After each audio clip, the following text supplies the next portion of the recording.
Entaro Nyon, Executor Taldarinha, aqui trazendo mais um vídeo do canal, e dessa vez para falar de um assunto que tem tudo a ver e que é muito pertinente em relação a esse clima de pré-venda de expansão, que é, afinal, qual é a data de lançamento do Legacy of the Void.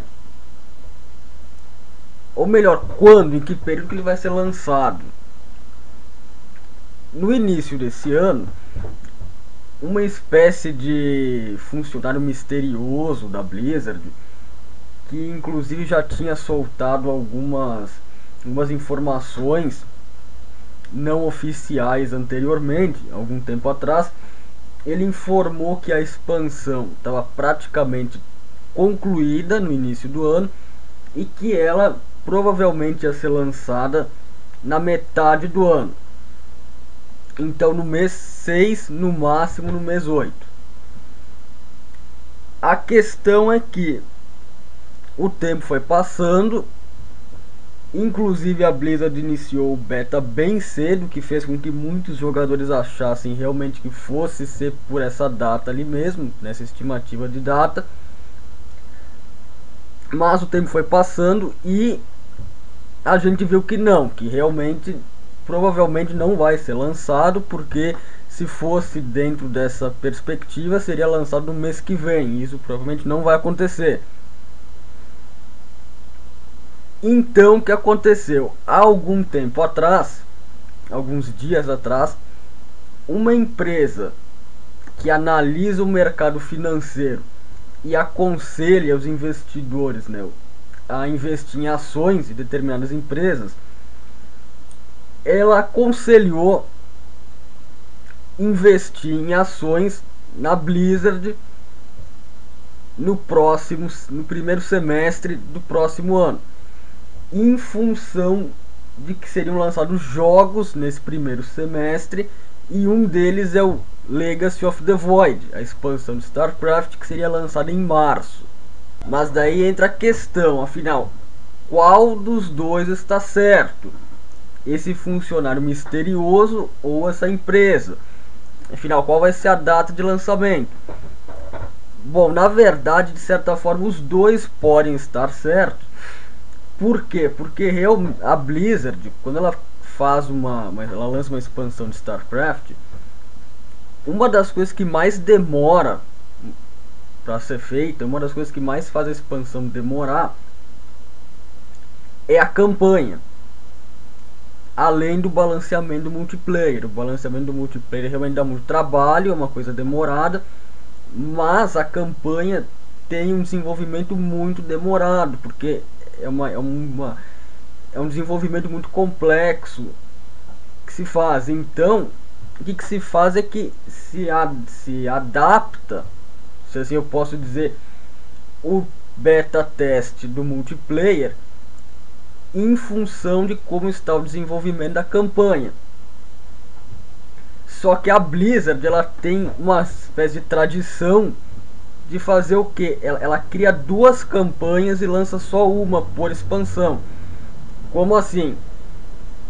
Tanto no Wings of Liberty quanto no Heart of the Swarm, tinha duas campanhas, mas só uma foi lançada. Que uma é que eles chamam de a versão obsoleta, a campanha obsoleta, e a outra é oficial. E elas podem ser parecidas ou totalmente diferentes. Por exemplo, na campanha do Wings of Liberty, várias vezes o executor Nyon, o executor Taldarin, ele faz muitas referências ao Dark Archon de StarCraft 1. E não é só isso. Na expansão Zerg, na campanha do Heart of the Swarm, houve muito mais modificações da versão obsoleta para a versão oficial da campanha. Realmente na campanha Zerg houveram modificações muito grandes. Por exemplo, teria muito mais unidades jogáveis, seria possível jogar com o Devorador, com o Poluidor. O Verminaidos estaria disponível para ser utilizado no jogo. o sistema de evolução da Kerrigan seria totalmente diferente. Ela usaria um sistema de foco de combate, não aquele sistema lá da Câmara da Rainha que tem na interface do Leviatã. O sistema de evolução da Câmara Evolutiva, né, do Exército também seria muito diferente. Atualmente, né, na versão oficial, a gente escolhe uma mudança, né, uma mutação que a unidade vai sofrer, né, para melhorar algum atributo dela. Na versão original, né, na versão obsoleta, era totalmente diferente.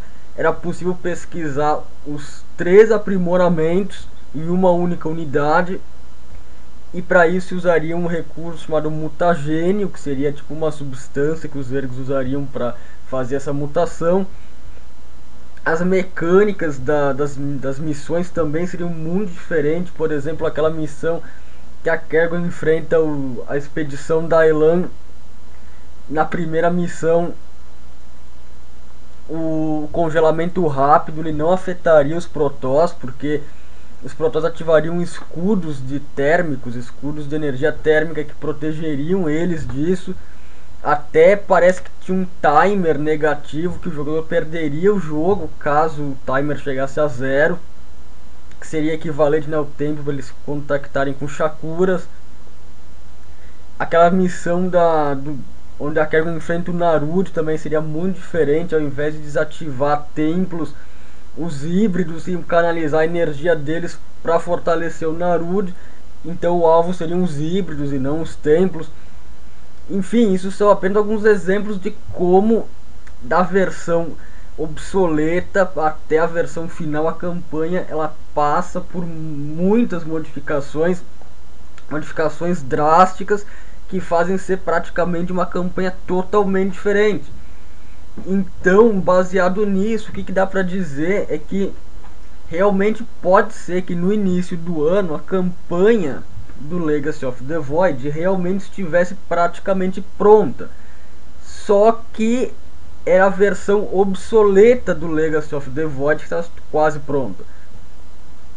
E se a gente for se ver nos ícones que a Blizzard divulgou de print screen do Legacy of the Void, dava pra ver que alguns ícones, né, ali da interface eles não estavam muito bons. Eram ícones que não eram novos, eram ícones reaproveitados, né, de outras expansões. A organização, por exemplo, do sistema da lança de Adun, ele não estava muito elaborado, assim, tinha alguma coisa meio confusa ali na questão daquela parte onde se energizaria, né, a lança de Adun com a Solarita. Essas habilidades estavam meio confusas, estavam meio vagas, algumas eram meio redundantes. E tudo isso são coisas que provavelmente foram sendo agora modificadas, e algumas talvez ainda estejam sendo modificadas, sendo aperfeiçoadas, sendo adaptadas para estarem melhores, né, na versão oficial da campanha.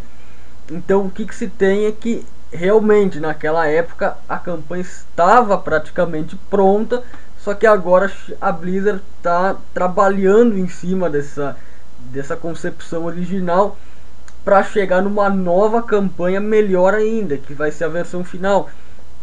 E isso leva muito tempo, então realmente é possível e provável que a campanha venha assim a ser lançada só daqui a mais alguns meses mesmo, provavelmente lá por março mesmo, em função disso. E sem falar que o Legacy of the Void não vai trazer apenas uma campanha e unidades novas para o multiplayer, ele vai trazer modos de jogo totalmente novos.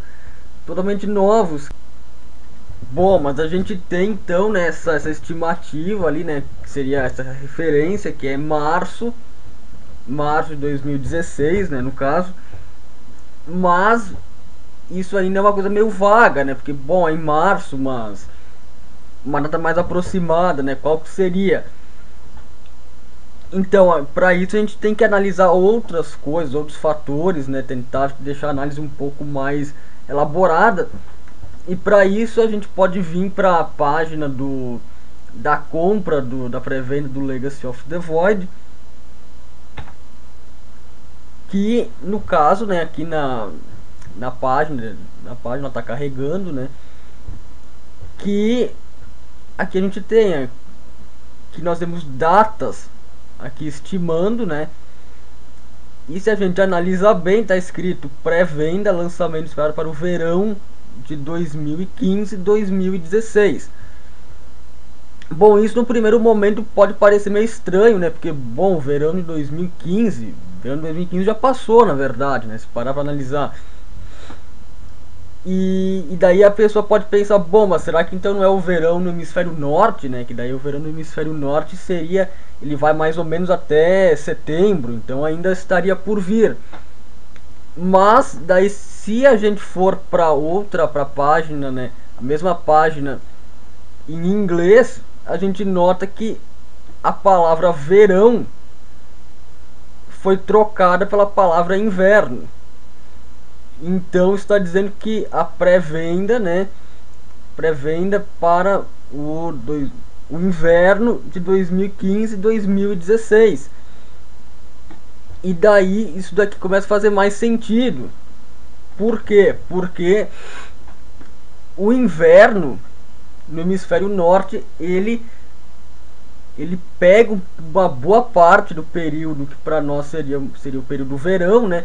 Mas ele começa um pouco antes também. Então, no caso, antes até ali de dezembro já seria inverno para eles. Então, fica uma variável dentro desse período, né, que seria o que todo esse período ali até março, né, digamos assim, dezembro, depois ali até março, por ali tudo isso é um período onde pode ser lançado, né, o Legacy of the Void dentro desse período. Se a gente descer mais ainda aqui embaixo, tem uma outra nota aqui de observação dizendo que o jogo ele tem lançamento previsto para antes de 20 de março de 2016. Então, né, isso aqui é mais uma informação importante, né, mais uma informação interessante para quem está com expectativa, né, em relação a quando que vai lançar, né, e tudo mais. Que a gente nota, né, que vai ser em março, né, o limite é março, mas eles pretendem lançar antes, eles querem lançar antes. E daí entra uma outra questão, né, que se a gente for analisar o beta, ele começou no fim de março. E daí agora, no caso, se fosse lançar, né, o Legacy of the Void em março, seria bem interessante, né, porque daí nós teríamos quase um período de um ano quase de beta. E é um período de testes, né, muito importante, muito grande, muito extenso, né, que serviria bem para aperfeiçoar, né, cada vez mais a expansão. E mais, né, outra coisa que a expansão Zerg, né, o Heart of the Storm, também lançou em março, se eu não me engano lançou 13 de março. Então, em função disso, eu arriscaria um dos palpites que de repente a Blizzard tente repetir a data de lançamento, de repente ter que criar uma data, vamos dizer assim, tradicional de lançamento de expansão no StarCraft, 13 de março. Mas por outro lado, né, como eu disse agora há pouco, o inverno, né, o inverno no hemisfério norte, ele em dezembro já é inverno no hemisfério norte. Então, o que acontece é que dezembro é uma data boa também para lançar um jogo, né? Porque tem toda essa questão ali ainda mais um jogo pro público, né? Ali um público a partir de 12 anos, lançar em dezembro é uma boa ideia, porque daí tem toda a questão do Natal, né? Que é uma data onde o pessoal dá bastante presente, daí de repente isso é uma coisa que beneficia a venda. E ao mesmo tempo também já seria depois da BlizzCon, daria tempo de eles anunciar mais coisa, reforçar a propaganda, reforçar a divulgação, aumentar o hype, né, em cima do jogo. Então seriam essas duas possibilidades, né, que eu arriscaria. Ou em dezembro, né, e se não for em dezembro, então Em março eu arriscaria o palpite que seria 13 de março, né? Mas, enfim, são palpites, né? Mas para tentar criar um referencial de uma data, né? Um período mais preciso, eu arrisco esses dois palpites, né? Apesar de a gente ainda estar um pouco longe, né? Da data, né? Bom, pessoal, e no fim acaba ficando tudo no campo da especulação, né? Nem nada é definido, né? Nada está garantido. A gente tenta chegar numa data mais aproximada, né? Um período ali mais definido. Se você arrisca algum palpite, deixe nos comentários, né? Quando que você acha que o Legacy of the Void vai ser lançado. Se você achou interessante o vídeo, gostou da série, dê um like, inscreva-se no canal. E é isso, obrigado por assistir e até a próxima.